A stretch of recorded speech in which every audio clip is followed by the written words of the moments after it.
Bismillahirrahmanirrahim. Assalamualaikum warahmatullahi wabarakatuh.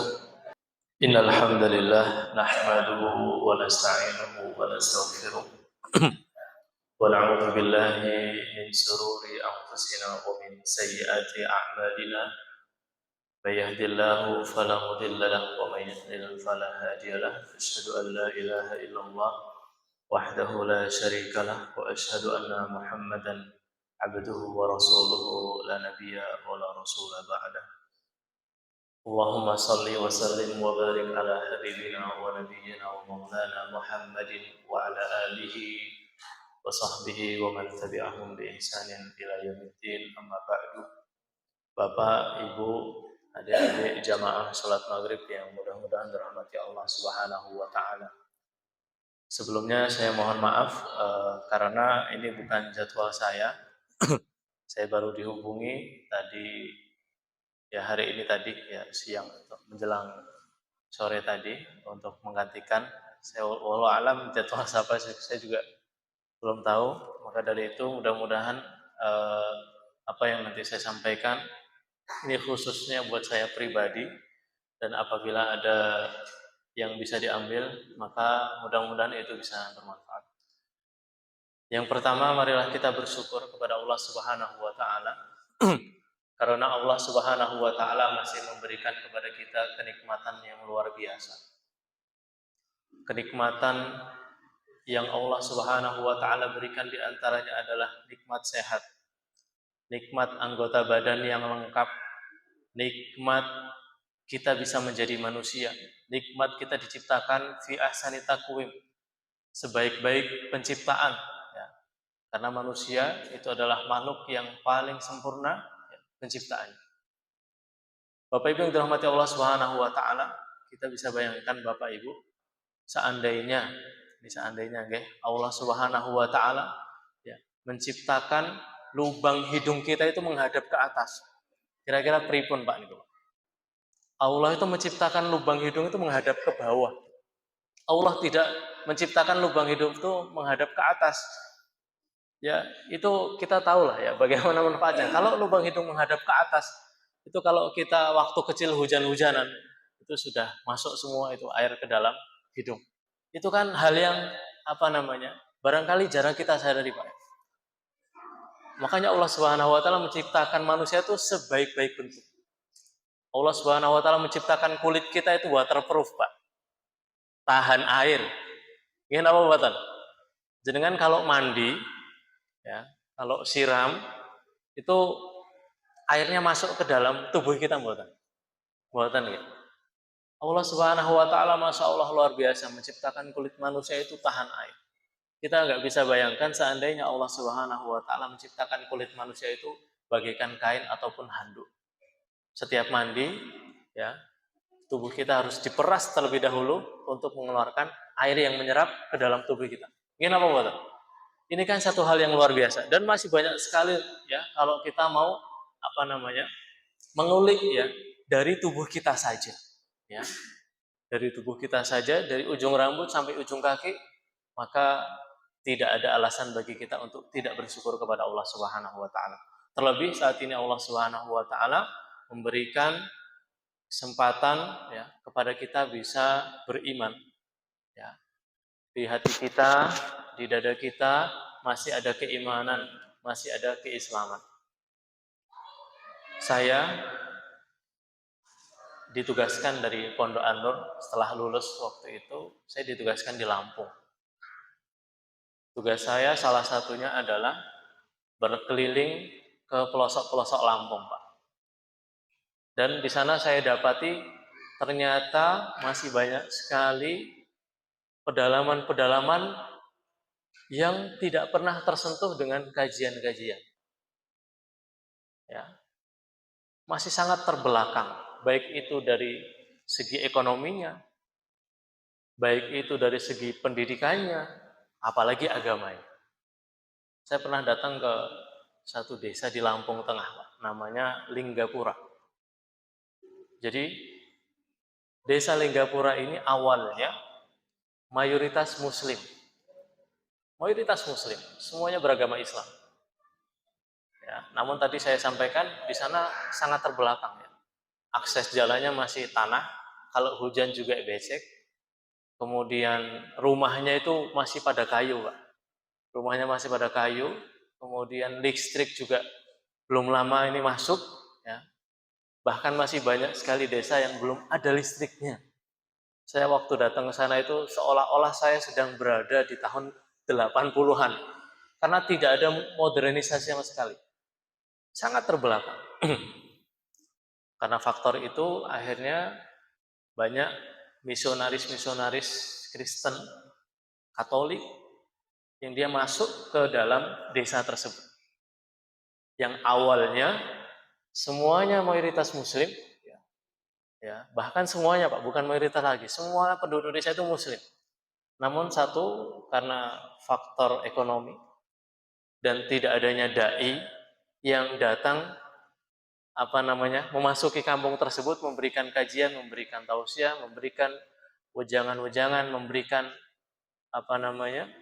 suntikan-suntikan keimanan. Akhirnya yang awalnya mayoritas Muslim, saat waktu itu saya datang, Muslimnya hanya tersisa 30%. Bayangkan Pak ya, satu desa nih Bung. Satu desa Muslimnya tinggal 30%.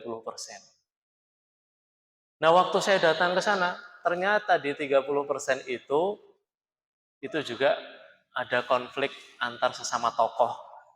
Ya, jadi sudah minoritas ya, kemudian di sana juga ada konflik ya sesama tokoh. Jadi sudah minoritas padu. Ini yang sangat kita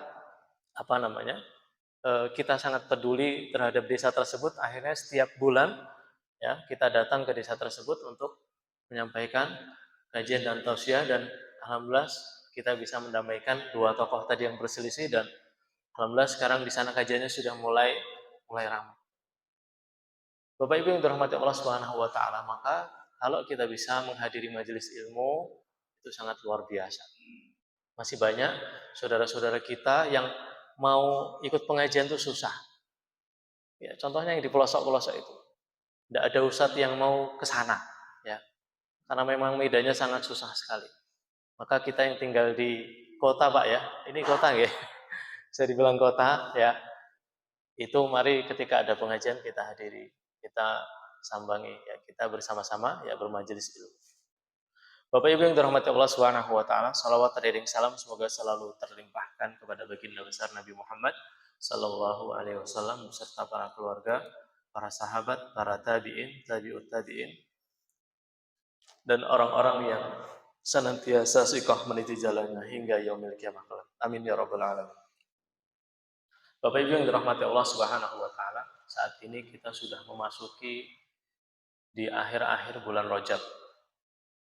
Ketika bulan Rajab sudah berlalu, artinya setelah bulan Rajab datanglah bulan Sya'ban. Dan setelah datangnya bulan Sya'ban, kita mengetahui bersama bulan setelah bulan Sya'ban adalah bulan Ramadan. Maka menjadi pertanyaan besar bagi kita, sudah siapkah kita untuk bertemu dengan bulan suci Ramadan? Tentu hanya kitalah yang bisa menjawab pertanyaan tersebut. Jadi aku siap burung ketemu Ramadan. Bapak Ibu yang dirahmati Allah Subhanahu wa taala. Terkadang kita menganggap Ramadan itu hanya biasa-biasa saja. Terkadang kita menganggap Ramadan itu hanya rutinitas biasa. Padahal Ramadan itu memiliki kemuliaan yang luar biasa. Ramadan memiliki keagungan yang tak terbatas. Ramadan memiliki berbagai macam kemuliaan. Berbicara Ramadan itu bagaikan kita berbicara tentang kemuliaan Nabi Muhammad dibandingkan dengan seluruh makhluk yang ada di muka bumi. Berbicara Ramadan itu bagaikan seolah kita berbicara tentang kemuliaan Nabi Yusuf dibandingkan dengan 11 saudaranya. Karena sangat mulia sekali bulan suci Ramadan. Walaupun sudah sering kali kita menghadapi Ramadan, namun persiapan itu harus selalu ada. Jangan sampai nanti ketika bulan suci Ramadan datang, kita hanya menganggapnya, oh besok puasa. oh besok sahur, oh besok ada bukber, ya. Habis itu nanti ada bukber apa namanya alumni SMP, alumni SMA, bukber teman kantor. Terus akhirnya Lebaran dan selesai Ramadan pergi tanpa makna. Ma'asyiral muslimin rahimani wa rahimakumullah. Maka saya akan sedikit apa namanya analogikan ya. Ketika apa namanya ya negeri kita tercinta pasti memiliki satu bulan yang bulan tersebut memiliki histori yang luar biasa, histori yang sangat mendalam bagi negeri kita. Kira-kira bulan apa, Pak? Bulan Agustus. Bulan Januari, Februari, Maret, April, barangkali bagi negeri kita ini hanya bulan-bulan biasa saja. Tapi berbeda dengan bulan Agustus. Bulan Agustus memiliki histori yang luar biasa, memiliki sejarah bagaimana negeri kita, NKRI, itu bangkit dari penjajahan dan menuju kepada kemerdekaannya. Makanya, ya, jauh-jauh hari sebelum datangnya bulan Agustus, ya, seluruh masyarakat di Indonesia ya, berbondong-bondong, ya, setiap desa mengadakan kerja bakti, kemudian setiap kampung mempersiapkan apa namanya menghias jalanan, ya, kemudian merenovasi bangunan-bangunan, ya, merenovasi fasilitas-fasilitas desa, lapangan, jalan dan lain sebagainya. Ya, mempersiapkan lomba-lomba untuk menyambut datangnya bulan Agustus. Kenapa? Kenapa sampai sebegitu effortnya? Kenapa sampai sebegitu semangatnya ya masyarakat Indonesia menyambut datangnya bulan Agustus? Kenapa? Karena di dalamnya ada histori yang luar biasa. Karena di dalamnya ada sejarah yang sangat penting bagi bangsa kita, yaitu ya, kemerdekaan bangsa Indonesia terjadi pada bulan Agustus. Nah, sama Bapak Ibu. Seharusnya kita menganggap Ramadan itu memiliki histori yang luar biasa. Kenapa kita menganggap bulan Ramadan ya memiliki histori yang luar biasa? Karena pada bulan suci Ramadan Allah Subhanahu wa taala menurunkan kitab suci kita, Al-Qur'an. Allah Subhanahu wa taala menurunkan pedoman hidup kita, Al-Qur'an pada bulan Ramadan. Yang kita baca setiap hari, yang kita baca ketika sholat setiap hari. Itu yang harusnya menjadi salah satu patokan agar kita bisa menyambut Ramadan dengan sebaik-baiknya. Sungguh tidak adil Bapak Ibu kalau kita bisa menyambut Agustusan itu dengan luar biasa. Bisa mengeluarkan uang sampai triliunan itu, ya. Maka sungguh tidak adil ketika kita menyambut bulan suci Ramadan, bulannya umat Islam seperti biasa-biasa saja. Agama Islam ya itu mengajarkan kepada kita dan ini juga sudah menjadi tradisi di masyarakat kita. Ketika akan ada tamu, kira-kira disiapkan nggak Pak? Contoh, ada kerabat kita dari Jakarta, ya 1 bulan yang lalu sudah menelpon, besok akan datang bersilaturahmi ke kediaman kita. Jumlahnya ada 20 orang. Ya, kira-kira jenengan tanpa persiapan atau persiapan? Pasti persiapan. Harus siapkan makan untuk 20 orang, harus siapkan tempat tinggalnya, harus siapkan tempat tidurnya, ya, harus disiapkan nanti menawa bisa diajak jalan-jalan, ya. Kita siapkan juga oleh-olehnya. Itu kita siapkan dengan semaksimal mungkin. Nggak mungkin ya kita akan kedatangan tamu 20 orang, terus besok mau datang, hari ini kita tidak ada persiapan sama sekali. Pasti kita persiapan. Apalagi ya ada tamu yang datang ke rumah kita adalah tamu pejabat, ya, tamu Pak Gubernur, Pak Presiden dan lain sebagainya. Pasti jauh-jauh hari, bukan hanya keluarga kita saja, bahkan satu desa akan mempersiapkan kedatangan tersebut. Ya, disusun susunan acara dengan apa namanya semaksimal mungkin. Jangan sampai ada kesalahan. Kita siapkan keamanannya, kita siapkan konsumsinya, segala macam kita siapkan. Bahkan sampai menghabiskan ya ratusan juta rupiah. Maka Bapak Ibu yang dirahmati Allah Subhanahu wa taala, sangat tidak adil ketika ya kita menyambut tamu Ramadan itu biasa-biasa saja. Ikhwan fiddin rahimani wa rahimakumullah. Maka apa sebetulnya yang menyebabkan kita tidak bisa menyiapkan Ramadan itu dengan semaksimal mungkin? Barangkali kita setiap tahun bertemu dengan bulan suci Ramadan. Di sini yang paling tua umur berapa, Pak? Ada yang umur 60 tahun? 50 tahun? Ya. Ini menjadi apa namanya? Evaluasi bagi kita. Kalau umur kita sudah misalkan saya 28 tahun, berarti saya sudah 28 kali bertemu Ramadan. Misalkan panjenengan ada yang umurnya 50 tahun, berarti sudah 50 kali bertemu Ramadan.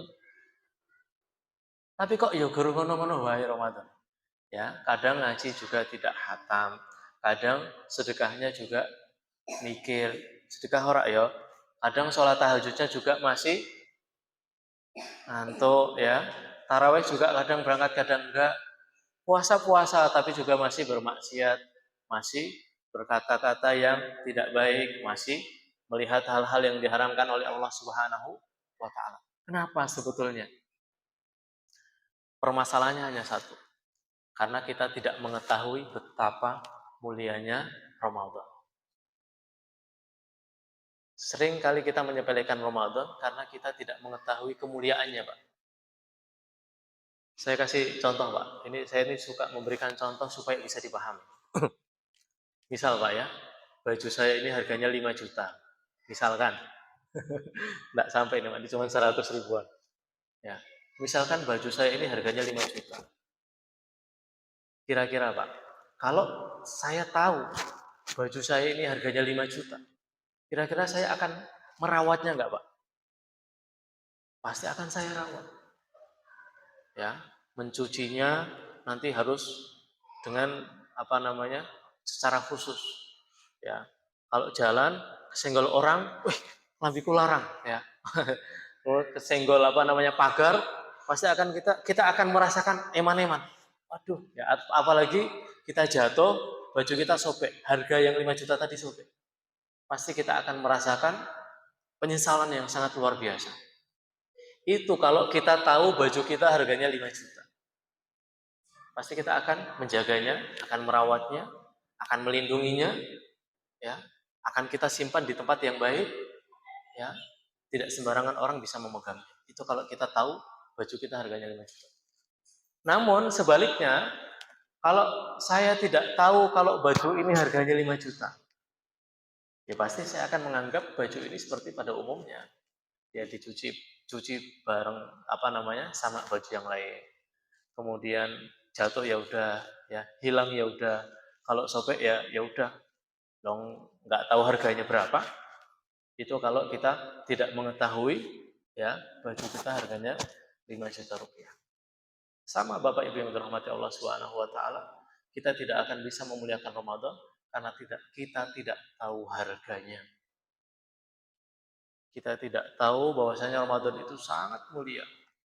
Saking mulianya kata para ulama, ya, para apa namanya? Para penduduk ya, alam barzakh ya, para ahli kubur itu ketika diberikan satu permintaan, maka mereka akan meminta, ya Allah, berikanlah aku 1 hari agar aku bisa beribadah di bulan suci Ramadan. Sebetulnya hadis ini sudah seringkali kita apa namanya? Kita dengarkan. Setiap mau Ramadan pasti disampaikan. Setiap apa namanya? Kultum, setiap tausiah pasti ya seringkali ya disampaikan. Maka ya harusnya ya kita bisa mengambil ya, pelajaran. Ya, jangan sampai hadis ini sudah kita dengarkan berkali-kali, namun kita tidak bisa mengambil faedah dari bulan suci Ramadan. Teman-teman fiddin rahimani wa rahimakumullah. Salah satu hadis yang berbicara tentang Ramadan adalah Rasulullah SAW bersabda, hadis ini diriwayatkan oleh Muttafaqun alaih, ya idza jaa Ramadan futihat abwabul jannah wa ghuliqat abwabun nar wa sufidatis syayatin. Ya, apabila telah datang bulan suci Ramadan, maka pintu surga itu akan terbuka, Pak. Saking mulianya bulan suci Ramadan, pintu surga itu akan terbuka karena keagungan bulan suci Ramadan. Ketika bulan suci Ramadan datang, saking mulianya pintu neraka akan tertutup karena getaran kemuliaan Ramadan yang ada di dalam bulan suci Ramadan. Dan ketika bulan suci Ramadan datang, saking mulianya Allah Subhanahu wa taala akan belenggu para syaitan. Ikhwan fillah rahimani wa rahimakumullah, semulia-mulianya bulan Zulhijjah. Ya, semulia-mulianya bulan Zulhijjah. Ya, bulan Zulhijjah itu Bapak Ibu, ya, tanggal 1 sampai tanggal 10, ya, ketika kita beribadah pada tanggal tersebut, ya, itu pahalanya lebih baik daripada berjihad fisabilillah. Semulia-mulianya bulan Zulhijjah tidak bisa membuka pintu surga. Semulia-mulianya bulan Zulhijjah tidak akan menutup pintu neraka serapat-rapatnya. Semulianya bulan Zulhijjah, pada bulan Zulhijjah syaitan tidak dibelenggu oleh Allah Subhanahu wa taala. Artinya apa? Artinya bulan suci Ramadan lah yang paling mulia dibandingkan dengan bulan-bulan yang lain. Ikhwanifiddin rahimani wa rahimakumullah.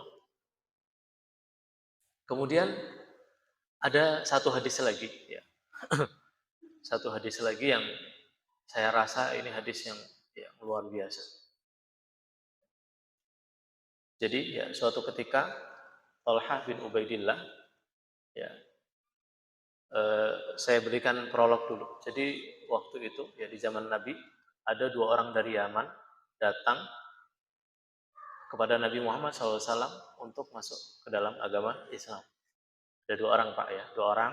Dia belum beriman kepada Nabi Muhammad, datang ke Mekah, ya, bertemu Nabi Muhammad, wahai Muhammad, aku bersyahadat, ya. 2 orang tadi masuk Islam. Kemudian, ya, singkat cerita, ya, 2 orang tersebut setelah masuk Islam, orang yang pertama dia menjalankan syariat Islam dengan semaksimal mungkin. Ya, sholat berjamaah 5 waktu, kemudian ikut majelis ilmu, ya, tahajud, sholat duha, kemudian baca Quran, sedekah. Pokoknya Islamnya the best, ya, luar biasa Islam. Ya, Islamnya dia sangat kuat, ya, istiqomah. Dan singkat cerita, ya, akhirnya ketika ada panggilan jihad, ya, orang pertama tadi yang masuk Islam tadi, dia ikut berjihad bersama Nabi Muhammad, kemudian Allah takdirkan dia syahid di medan perang. Ya, dia meninggal di medan perang, dia gugur. Ini orang pertama, Pak. Namun berbeda dengan orang yang kedua, ya. Orang yang kedua tadi setelah masuk Islam, Islamnya biasa-biasa aja, Pak. Waktunya sholat, ya sholat, ya kadang terlambat. Waktunya ngaji, ya kadang nggak berangkat. Artinya keislamannya di bawah derajat orang yang pertama. Ya, Islamnya ya mungkin hanya sekedar menjalankan kewajiban saja. Dia meninggalkan sunnah-sunnah. Islamnya biasa-biasa saja. Tetapi Allah Subhanahu wa taala berikan umur 1 tahun lebih panjang dibandingkan dengan orang yang pertama. Jadi misalkan orang yang pertama tadi yang istiqomah, yang rajin, akhirnya syahid fisabilillah, itu meninggalnya misalkan Januari tahun 2025 misalkan. Nah, orang yang kedua Islamnya biasa-biasa aja, ya. Tapi Allah Subhanahu wa taala berikan umurnya 1 tahun lebih panjang dibandingkan dengan orang yang pertama tadi. Dan meninggalnya pun tidak di medan perang. Meninggalnya di atas kasurnya. Bapak Ibu yang dirahmati Allah Subhanahu wa taala. Nah, singkat cerita, sewaktu itu Talhah bin Ubaidillah, ya, salah satu sahabat Nabi Muhammad SAW, saat itu ketika beliau tidur, beliau bermimpi, Pak. Bermimpi bahwasanya dia saat itu berada di depan pintu surga. Dia berada di depan pintu surga, dan saat itu Di depan pintu surga ada 2 orang yang baru masuk Islam tadi, yang dari Yaman yang masuk Islam tadi. Orang pertama dan orang kedua. 2 orang tadi ada di depan pintu surga. Tidak lama setelah itu keluarlah seseorang dari dalam surga, keluar menuju pintu surga, kemudian memanggil orang yang kedua. Orang kedua tadi yang ibadahnya biasa-biasa aja, meninggalnya di atas kasurnya, tapi umurnya 1 tahun lebih panjang dibandingkan dengan orang yang pertama. Itu dipanggil masuk surga terlebih dahulu dibandingkan dengan orang yang pertama yang ibadahnya rajin, ya, meninggalnya fisabilillah, tetapi dia masuk surganya belakangan. Kemudian setelah jarak yang lama, barulah ya orang yang dari surga tadi, seseorang ya, keluar lagi. Kemudian barulah dia memanggil orang yang pertama untuk masuk ke dalam surga Allah Subhanahu wa taala. Orang pertama orang yang rajin, orang yang syahid fisabilillah, ya, tetapi umurnya lebih pendek. Nah, Thalha bin Ubaidillah yang berada di depan pintu surga, dia merasakan kebingungan. Ini kok bisa ya? Orang yang pertama ini ibadahnya rajin, keislamannya luar biasa. Bahkan dia meninggal fisabilillah. Kenapa Allah Subhanahu wa taala tidak memasukkan surga lebih dahulu? Justru Allah Subhanahu wa taala memasukkan surga terlebih dahulu orang yang kedua, yang orang ibadahnya biasa-biasa saja, yang dia meninggal di atas kasurnya. Padahal kita mengetahui bersama bahwasanya ya, pahala syahid fisabilillah yaitu adalah pahala yang luar biasa. Dirwatu sanamil Islam.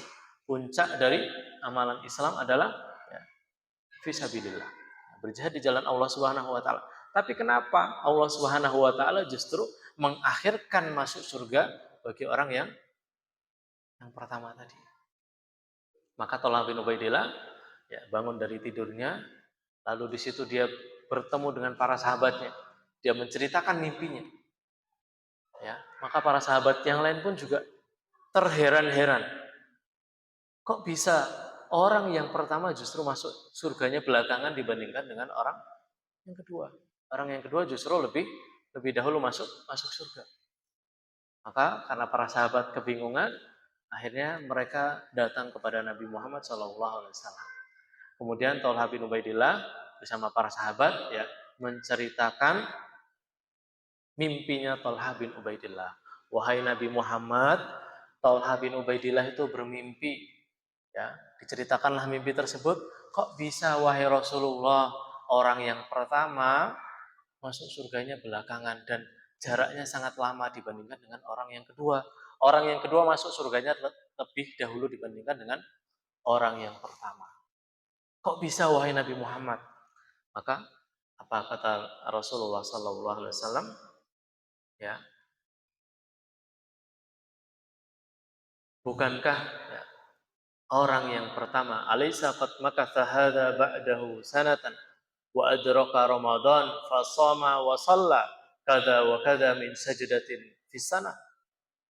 Wahai para sahabatku, bukankah orang yang pertama, bukankah orang yang kedua Allah Subhanahu wa taala berikan umur 1 tahun lebih panjang dibandingkan dengan orang yang pertama? Benar wahai Rasulullah. Orang yang kedua umurnya 1 tahun lebih panjang dibandingkan dengan orang yang pertama. Kemudian apa kata Nabi Muhammad? Bukankah ketika dia diberikan umur 1 tahun lebih panjang, dia akhirnya bertemu dengan bulan suci Ramadan? Benar wahai Rasulullah. Bukankah saat bulan suci Ramadan dia berpuasa?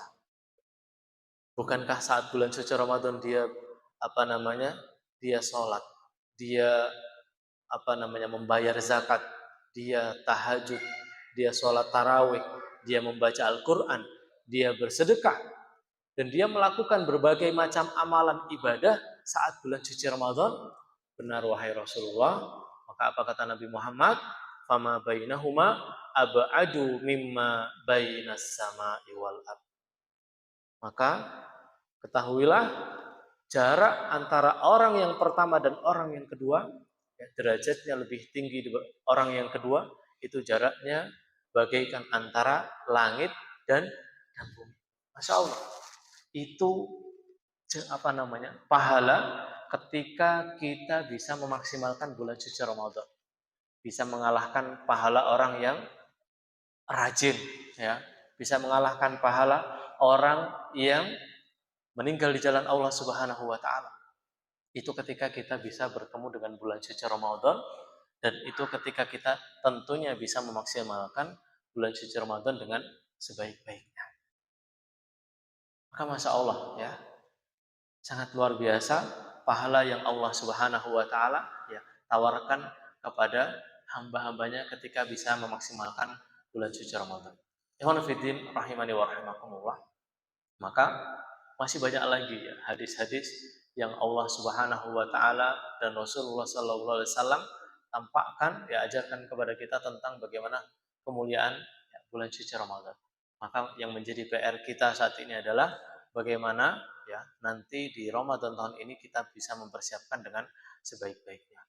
Kita sudah seringkali mendengar bahwasanya para salaf, ya, itu 6 bulan sebelum datangnya bulan suci Ramadan itu mereka sudah berdoa kepada Allah Subhanahu wa taala, ya Allah, sampaikan umurku kepada bulan suci Ramadan. 6 bulan loh, Pak. Ya. 6 bulan sebelum datangnya bulan suci Ramadan sudah berdoa, ya Allah, sampaikan umurku kepada bulan suci Ramadan. Begitu berharapnya mereka bertemu dengan bulan suci Ramadan. Nah, kita kira-kira 6 bulan yang lalu berdoa apa mboten, Pak? Maka, ya, masih ada waktu, ya, kita masih berada di akhir bulan Rajab, ya. Mari kita berdoa kepada Allah Subhanahu wa taala. Dan kita juga mengetahui bersama, ya, bulan Rajab adalah bulan yang mulia. Bulan Rajab adalah di antara bulan-bulan haram yang kita dianjurkan untuk memperbanyak ibadah kepada Allah Subhanahu wa taala, ya. Para ulama menyebutkan, ya, syahrul Rajab, ya, syahrul zar'i wa syahrul Sya'ban, syahrul syakyu zar'i wa syahrul Ramadan, syahrul hisadus zar'i. Ya, bulan Rajab adalah bulan di mana kita menanam kebaikan-kebaikan. Ya, kita nandur kebaikan-kebaikan. Kita nandur sholat berjamaah 5 waktu tepat di masjid. Kita nandur baca Quran di bulan Rajab. Kita nandur baca zikir di bulan Rajab. Kita nandur tahajud di bulan Rajab. Kita nandur sedekah di bulan Rajab. Kita harus menanam, Pak. Kalau kita nggak menanam, kita tidak akan panen. Kenapa betul, ya? Orang yang tidak menanam pasti tidak akan memanen. Ya. Di bulan Rajab, ketika kita tidak menanam kebaikan-kebaikan, ya, otomatis kita tidak memiliki tumbuhan. Ya, nanti di bulan Sya'ban kita tidak bisa menyirami tanaman. Di bulan Sya'ban kita tidak bisa menyirami tumbuhan-tumbuhan yang kita tanam di bulan Rajab karena kita tidak menanam. Ketika kita tidak menanam, kita tidak menyirami tanaman, maka sangat mustahil di bulan Ramadan Allah Subhanahu wa taala akan gerakkan hati kita untuk bisa maksimal beribadah di bulan suci Ramadan. Ma'asyiral muslimin rahimani wa rahimakumullah, dan para sahabat pun 6 bulan setelah datang 6 bulan setelah Ramadan pergi, ya, mereka juga berdoa agar diterima amal ibadahnya selama bulan suci Ramadan. Muhammad rahimani wa rahimakumullah, satu hadis lagi. Ini juga hadis yang sudah sangat masyhur tentang kemuliaan bulan suci Ramadan, ya. Hadis yang sahih, ya, suatu ketika, ya, Nabi Muhammad SAW ketika akan datang ke masjidnya, kemudian beliau akan berkhutbah. Ketika beliau menaiki mimbar, ya, kita mengetahui bersama mimbar Nabi Muhammad itu ada tiga tangga, ya. Ketika itu, ya, Nabi Muhammad menaiki tangga pertama, beliau mengucapkan amin. Tangga kedua, beliau mengucapkan amin. Tangga ketiga pun Nabi Muhammad juga mengucapkan amin. Maka para sahabat yang haus akan ilmu, mereka terheran-heran. Ini kenapa Nabi Muhammad mengucapkan amin? Pasti Nabi Muhammad sedang mengaminkan doa. Bahkan 3 kali Nabi Muhammad SAW mengucapkan amin. Maka setelah Nabi Muhammad SAW menyampaikan khutbahnya, maka para sahabat pun bertanya, wahai Rasulullah, wahai Nabi Allah, mengapa engkau tadi mengucapkan amin saat engkau menaiki tangga? Maka sungguh, atani Jibril, telah datang Jibril kepadaku, kemudian Jibril mendoakan 3 doa. Rogima anfu abidin, man dakhala alaihi Ramadan summan salakha falam yughfarlah. Sungguh celaka orang yang mendapati bulan suci Ramadan tetapi dosanya ketika Ramadan telah berlalu tapi dosanya tidak diampuni oleh Allah Subhanahu wa taala. Sungguh celaka orang yang menyepelekan bulan suci Ramadan, orang yang tidak mendapatkan ampunan di bulan suci Ramadan. Levelnya bukan dia tidak mendapatkan pahala, tapi levelnya dia mendapatkan celaan dari sebaik-baik malaikat. Malaikat Jibril. Kita bisa bayangkan Pak ya, ini yang mendoakan adalah sebaik-baik malaikat. Malaikat Jibril. Misal Pak ya, misal kita didoakan buruk oleh Ustadz Adi Hidayat Pak. Ya, Ustadz Adi Hidayat punya problem sama kita, akhirnya kita didoakan buruk sama Ustadz Adi Hidayat Pak. Kira-kira jenengan bisa tidur enggak Pak? Ya. Ini yang mendoakan Ustadz Adi Hidayat didoakan buruk ya untuk kita. Pasti kita tidak akan bisa tertidur. Nah, ini yang mendoakan bukan hanya manusia, tapi sebaik-baik malaikat.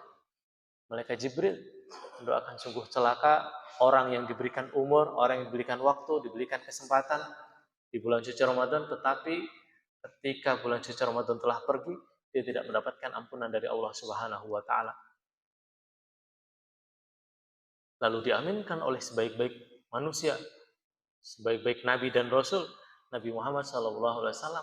Maka bagaimana mungkin doa tersebut tidak diampuni oleh Allah Subhanahu wa taala? Levelnya tercela, Pak. Levelnya bukan dia tidak mendapatkan pahala, bukan dia bukan level biasa-biasa, tapi levelnya adalah celaan dari malaikat Jibril lalu diaminkan oleh Nabi Muhammad SAW. Lalu mau sampai kapan kita mendapatkan celaan tersebut ketika kita tidak bisa memaksimalkan bulan suci Ramadan dengan sebaik-baiknya. Ahunafidin rahimani wa rahimakumullah.